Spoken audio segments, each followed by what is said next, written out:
It's a holistic thing, and you don't feed the plants. The soil feeds the plant. You feel me? It's the soil, and in the soil is the communication. That's where the community lives.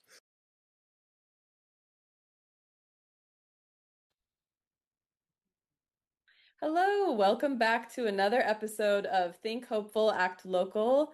I'm Eva, and we are here with the wonderful Isaiah Powell, who is the visionary and executor behind Dragonspunk, which is working on soil remediation and nature-based solutions in the Bayview, Hunters Point in San Francisco. We were referred to Dragonspunk by a prior grantee, Youth versus Apocalypse, and I want to hear him tell the story of this beautiful mycelial relationship. But Isaiah, thank you for doing the work and for being with us. This is the kind of work that needs organizations like yours to continue and to bring these goals to fruition. And the goals have become my life. There's really no separation from it. And it's what I do every day, which is when I came to this place called Bayview, I fell in love with it. And every day I fall deeper into it. And it fascinates me. The history of the place fascinates me. It's very unique. This place is very unique in many ways. And I want to make it better than it was before I arrived here. And because on my worst day, you see these vistas, because there's very many hills here, and you got to say, wow, I'm in California, I'm in Bayview, and when I learned about the history of this place, and I'm always learning about it just blows me away. This is what they used to call the Umatok village. That's what the Ohlone, and I use that term. That's a broad term, the Ramaytush, and I seek to learn more about these people. But this area is prolific with flora and fauna. You know what I mean? They used to, the shells, the sea life here, the weather. This is the only place in San Francisco you can grow all year round. I've grown watermelon here. I've grown okra right here in Bayview. And the paradox, the irony, the twisted irony, it's a heavily polluted area. It's very heavily polluted. Beginning with, they used to call it Butchertown, and dump their viscera right in the Mission Creek. And polluting of the Mission Creek goes on to this day.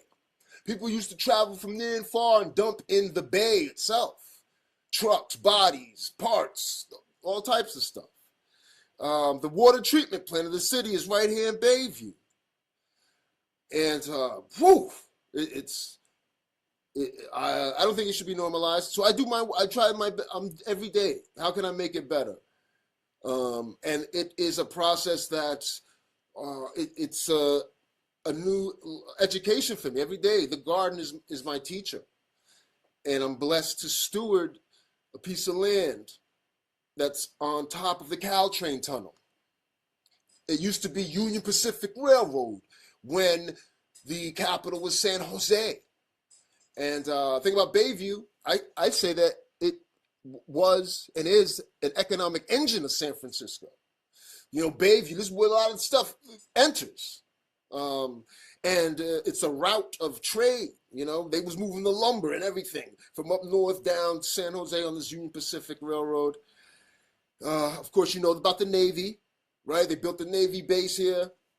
When they went to war in World War II, they launched Big Boy from here, the bomb. And when they deployed the bomb, they brought that ship back and disassembled it here. So there's a legacy. There's also, not many talk about it, I think pioneers, what we call the environmental movement, the environmental justice movement. Out here, they call them the Big Five. Most of them are dead from a variety of diseases caused by industrial contaminants. So I steward this land on top of the Caltrain tunnel with amazing views of Oakland and the Oakland Bridge, Potrero Hill, And it's just fabulous, yo. Ah, Isaiah, yes. Oh, sorry. feel- Let me rein it in. I Yes. feel like you are the embodiment. I'm already getting your energy as the embodiment of the word Dragonspunk. And I bet that's not a coincidence. Can you tell us about that name, what is that legacy, and really what is the organization born to do? So, yo, it's emotional, but I'm just a steward, yo. I was not planning for this, but I'm riding, yo. In the Hindu philosophy, it's like you got the dharma, your duty. I went to Hawaii. I met this. Before I went to Hawaii, I just happened to have this book called From Dirt to Soil. And yo, there was a paragraph that said, yeah, and there's a guy in Hawaii doing great work named Vincent Mina and talking about Korean natural farming, whatever, whatever. Then we happen to be in Maui. And just, in today's world, you could do the social media and actually connect with somebody, which is crazy. So I said, yo, we should hit up Vincent Mina, who's a farmer. He's the president of the Farmer Coalition out there. He lives out in Wailea. And he answered and said, yes, come through. And at his home, he graciously welcomed us. We had some food. He showed us his compost pile. And he said, yo, I do microgreens. I grow microgreens. And I'm like, whoa, microgreens? What is that? He said, yo, I sustain myself doing this.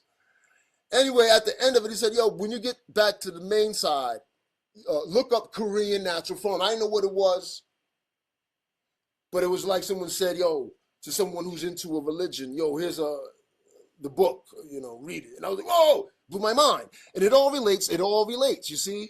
Because once I came back and I got into the Korean natural farming, which is, it's related to Master Fukuoka, the One Straw Revolution. In fact, Master Young Sun Cho, he studied with Master Fukuoka. And this is doing as nature does. It is propagating fungi.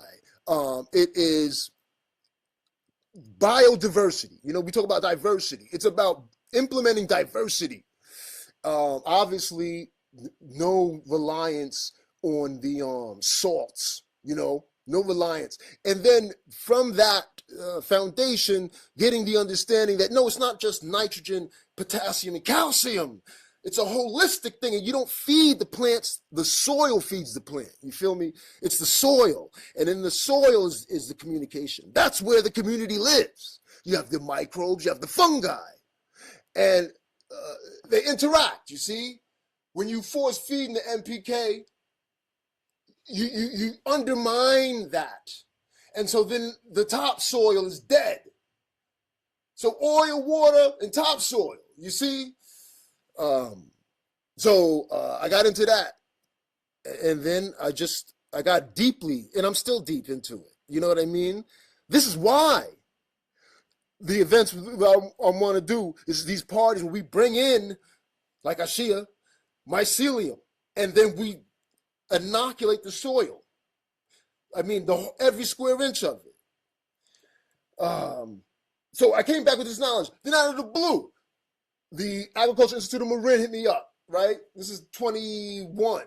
And like, yo, we heard about what you're doing. You got any food? Do you do food? I don't do anything about food, but I just thought about something. Yo, microgreens. Boom, microgreens. So how does microgreens relate to the whole story?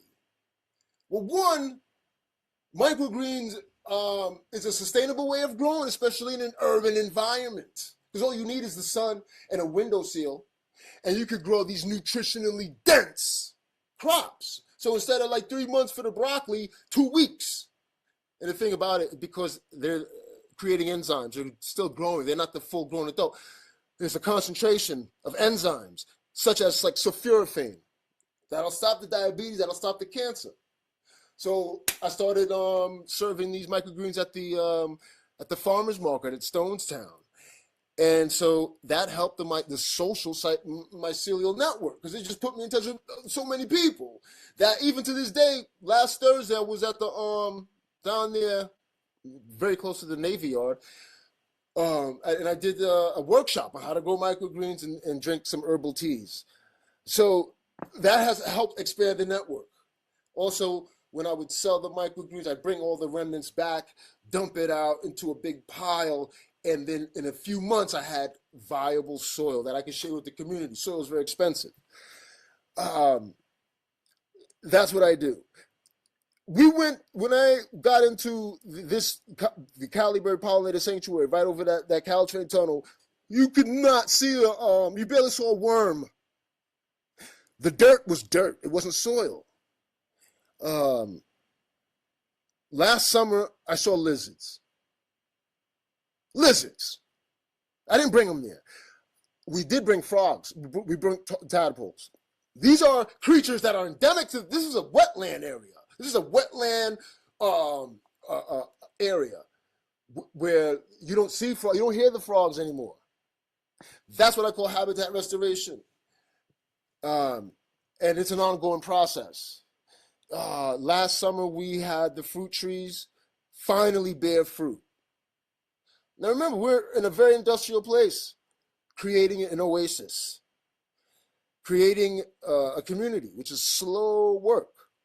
You know, it took almost 3 years before May across the street would come over. And now there's like 2 kumquat trees there that she brought. Breaking down language barriers, healing, and sharing food and teaching on how to grow food.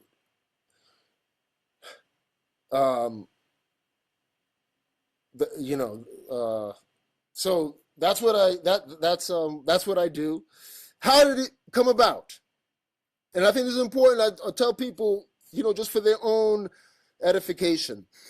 When I left Brooklyn, I didn't know, I had no connections out here. And I wasn't sure what I was going to do. Yeah, I did some farming before. Is that where you're from? Brooklyn? Yeah. I was born upstate, but I came from Brooklyn to here. And I said, yo, first, what I'm going to do is find some way to volunteer. I'm coming to a place. Let me come and just try to help. That was my plan.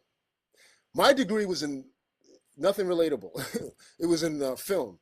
Mm-hmm. So I know, what I'm saying? That it just so happened, this house that I'm in right now is across the street from the Asian Community Farm. Mm-hmm. So I come over here, I see people gathering every Saturday. I said, yo, let me go see what's up.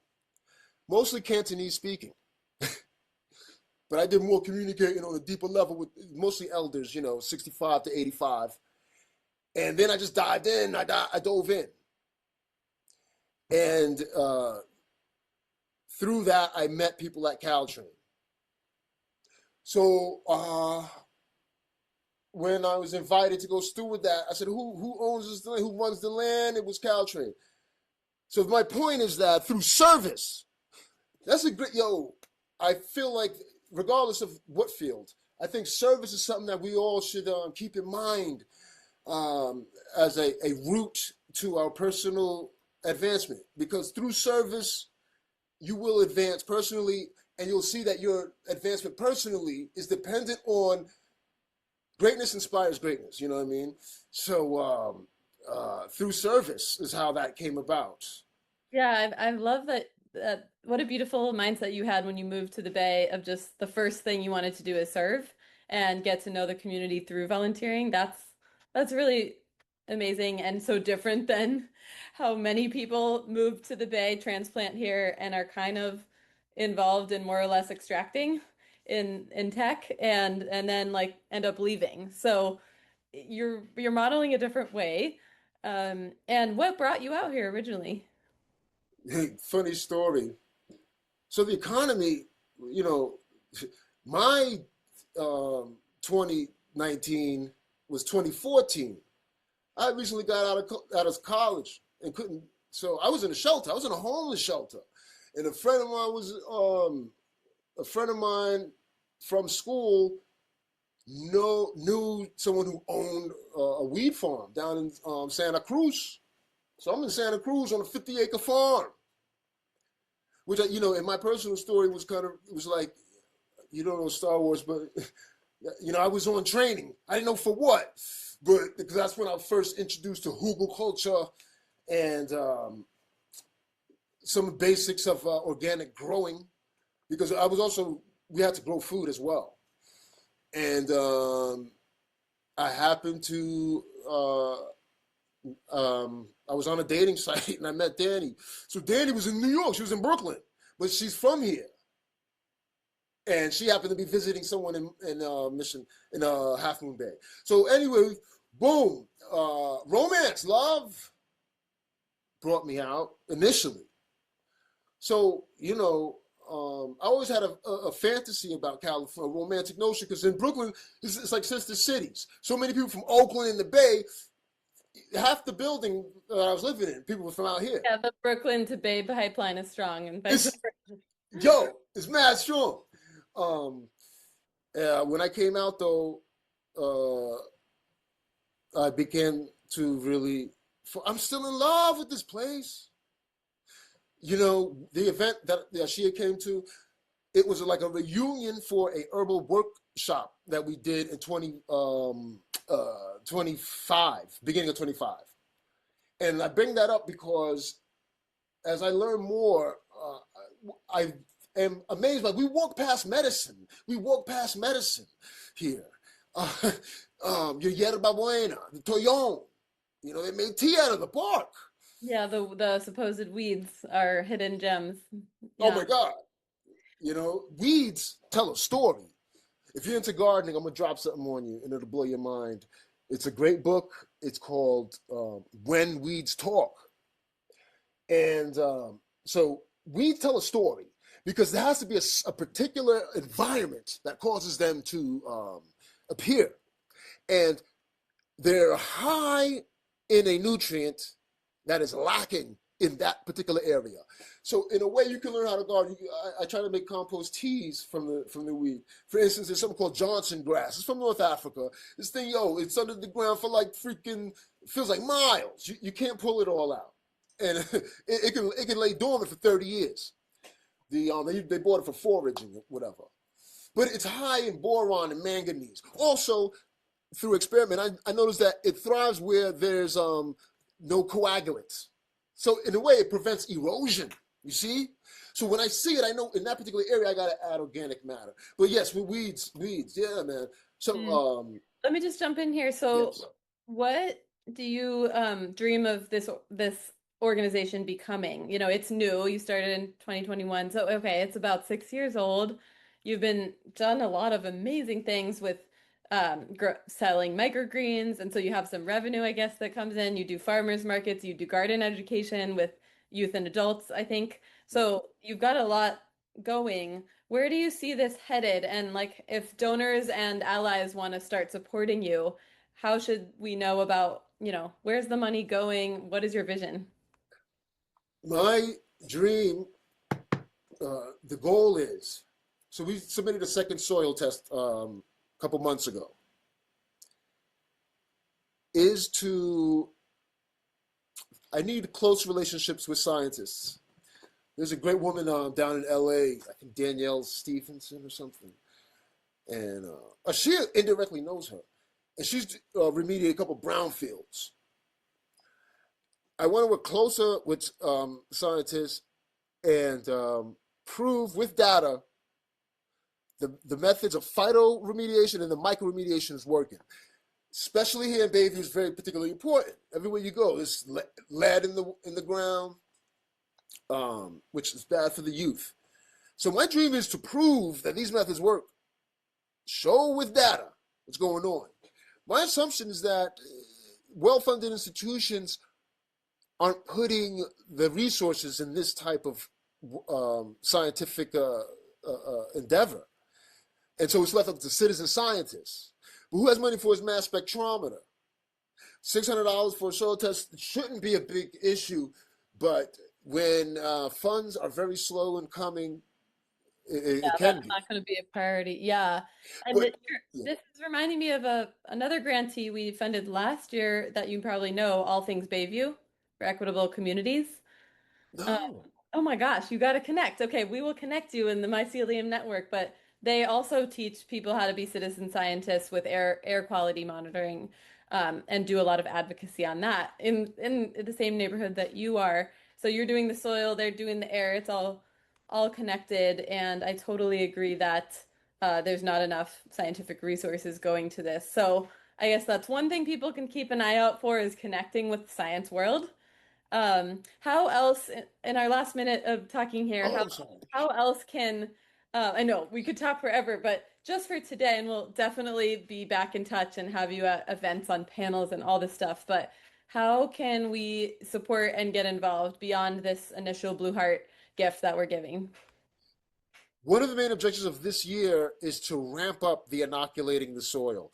So I want to have inoculation parties um, where we come together with a volume of myceliated bricks or whatever substrate, and we just dig it into the soil. I I work for the day when I can fund an intern who's maybe a grad student or something to help me with the documentation, the scientific documentation, to be a liaison with the institutions that have the mass spectrometer, to have this ongoing thing. Uh, uh, because if we can prove this through the scientific way, it will, I think, ease the pipeline for funds to come through, and we can begin to scale this up. Because if it works, this is a solution for baby. This is a solution. We all live in the material world, Yeah. but I think that a great thing is, what if the paradigm is incentivizing the good things? Like East Palestine, this place in Ohio, they had the train derail, right? And it blew up, and it put a lot of crap in the air, which went back into the soil. Tetra Tech did the analysis. Tetra Tech, I know the name because they do the one in the Navy Yard. Imagine if a group from Bayview, right, was able to go to East Palestine and set up. That's the Yeah. vision. Is It's that such it's such a microcosm what you are all doing of big, beautiful models that could be relevant everywhere, all over the country and world. And you're doing? that's exactly what Blue Heart is also doing, trying to just be like a little droplet of intersystemic work. So thank you so much for sharing your dragon spunk with us, your amazing passion for earth-based solutions to environmental racism, we could say. Um, and I really want to learn more, and I'm sure everybody does. So this was a beautiful snapshot. Thank you so much, Isaiah, and we look forward to staying connected. Ava, once this library is complete and waterproof, you've got to come because the words won't do it. The words won't do it. When you're there, when you're there on that land, you'll feel what I'm saying, and then you'll taste. I'll tell people, yo, am I seem crazy? I'm a lunatic, yo. The truth is in the terpenes that these foods are producing, which comes from them teaching me listening, learning, overcoming my mistakes, and stewarding to the highest capacity I can. Yes. You, all right, yo, invitation. We will accept your invitation. We will come there, work the earth, taste the greens, and connect. Take care. Love to y'all. I'm gonna hit up a see you right now, yo. Oh.